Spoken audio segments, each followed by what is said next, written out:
In the beginning, before time itself had a name, there was a profound and endless silence, an abyss of darkness, formless and void, where the concept of existence had not yet been conceived.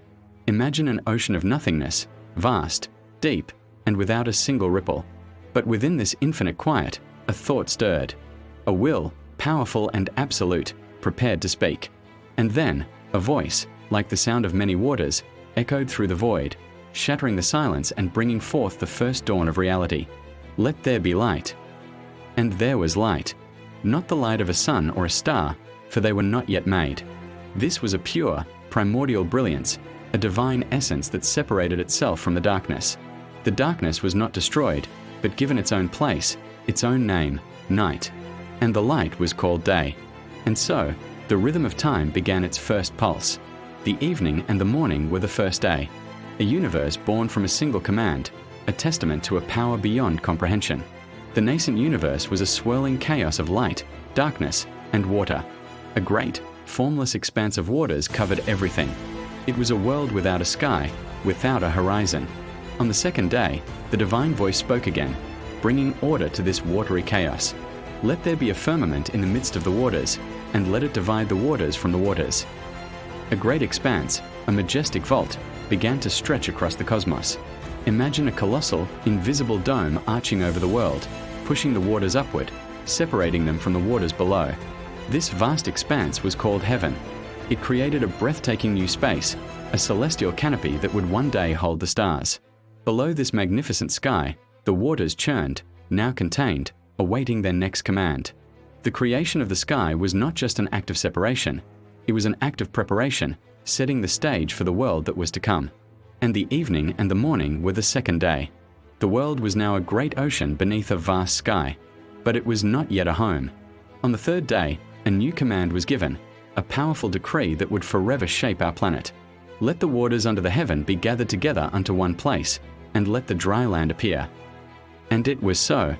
With a cataclysmic roar, the earth began to groan and shift. Great masses of rock and soil surged upwards from the depths, breaking the surface of the global ocean.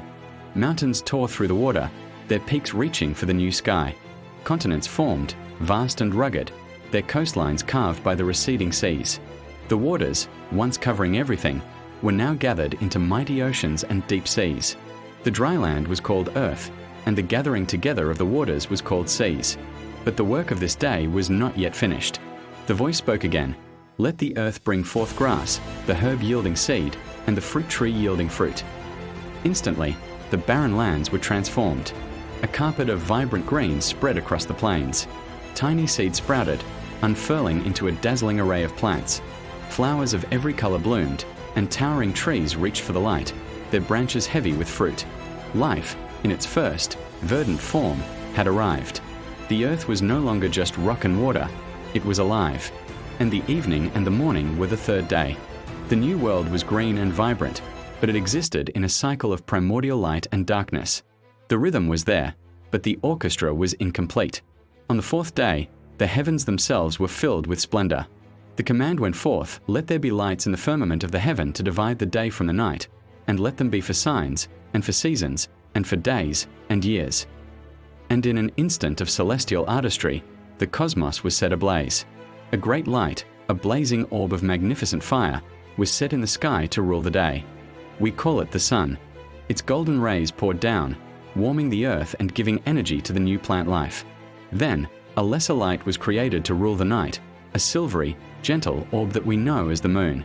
It cast a soft glow over the darkened world, a silent guardian of the night. And the work was not yet done. The divine artist then scattered the heavens with a countless multitude of stars, like brilliant diamond dust across black velvet, each one a distant point of light, forming constellations and galaxies, a cosmic map of breathtaking beauty. The universe was no longer just a space. It was a clock, a calendar, a spectacular celestial display. The seasons had their signs, the days and years their measure. The universe was now filled with a majestic and orderly dance of light. And the evening and the morning were the fourth day.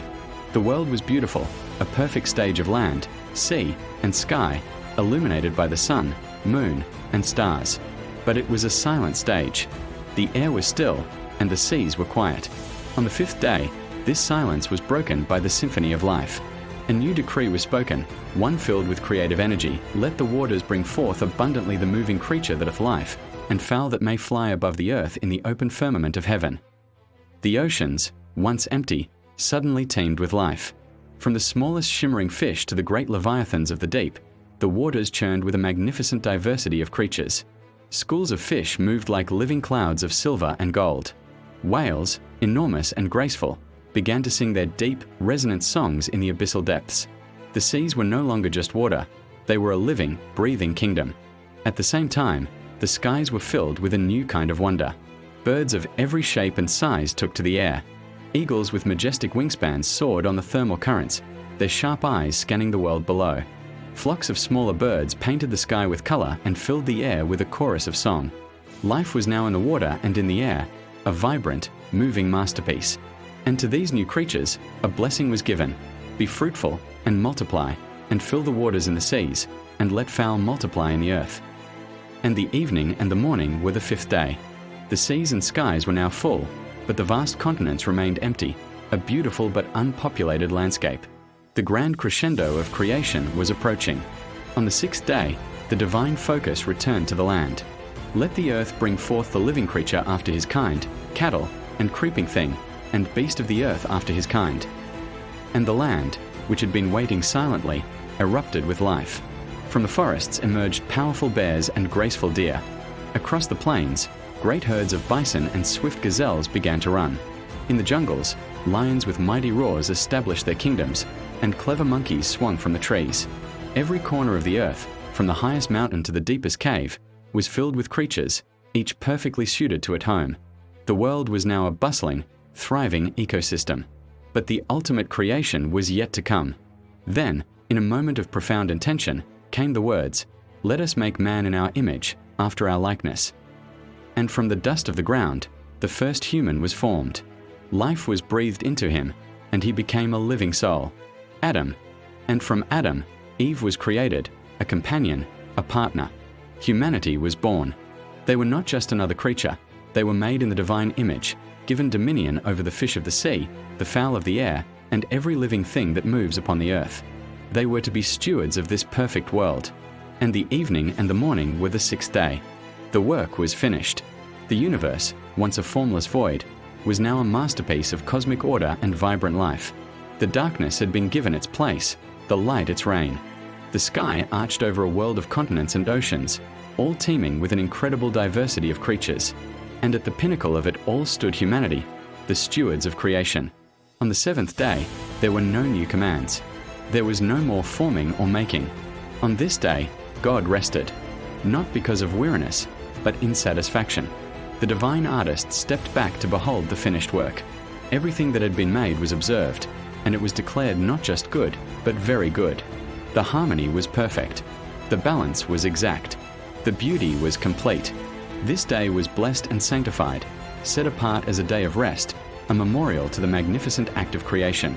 It was a day to pause, to reflect, and to appreciate the wonder of a world spoken into existence.